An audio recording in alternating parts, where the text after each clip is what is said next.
फरीदाबाद में सौतीले पिता ही निकला मासूम बच्चे का हत्यारा। बड़ी जानकारी आप तक पहुंचा रहे, जहां 3 साल के बच्चे की गला रेतकर हत्या कर दी गई।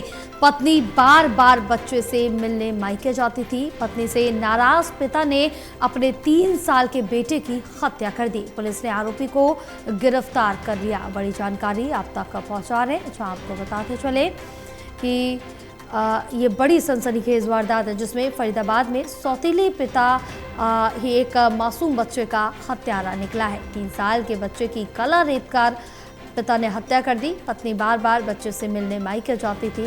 पत्नी से नाराज पिता ने अपने 3 साल के बेटे की हत्या कर दी। देवेंद्र हमारे साथ लगातार जुड़े और जानकारी लेंगे, और लेकिन उससे पहले सुनाते हैं आपको।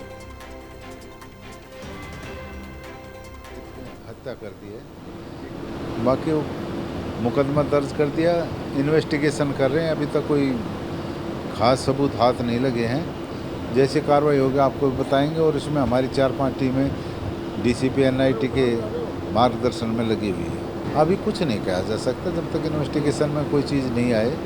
शक के आधार पर ये सारी चीज़ें चलती है। अभी कुछ नहीं कहा जा सकता। नहीं, बच्चा 3 साल का था, अभी तो कोई क्लास का कोई वो था नहीं, स्कूल नहीं जाता। ये पीछे से तो बलिया के यहाँ किराए पर रहते थे, नाना नानी के पास रहते थे। माँ बाप इनके फरीदाबाद में दूसरी जगह रहते थे।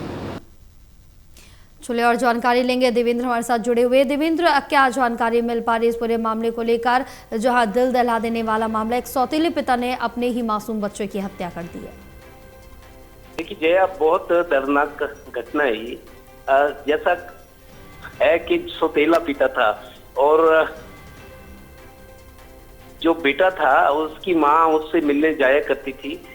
इसी बात से नाराज था पिता, और सौतेला पिता था, शायद वो बर्दाश्त नहीं कर पा रहा था कि जिस तरीके से उसकी माँ उसको मिलने जाती थी। तो इसी वजह से गुस्साए पिता ने 3 साल के बच्चे की गला रेत कर हत्या कर दी। इंसानियत के लिए शर्मसार घटना है, लेकिन चूंकि हकीकत है हुआ है और पुलिस अब अपनी कार्रवाई कर रही है। जी, तो क्या देवेंद्र, आरोपी को पुलिस ने अपनी हिरासत में ले लिया है? अभी मेरा ख्याल हिरासत में नहीं लिया, पुलिस तलाश कर रही है। लेकिन जाहिर है इतनी निरीशंस हत्या हुई है तो उसके खिलाफ धाराएं हत्या की तो लगेंगी, और भी धाराएं लगेंगी कि पिता का काम बच्चे का पालन पोषण करना, उसकी देख रेख, पढ़ाना लिखाना होता है।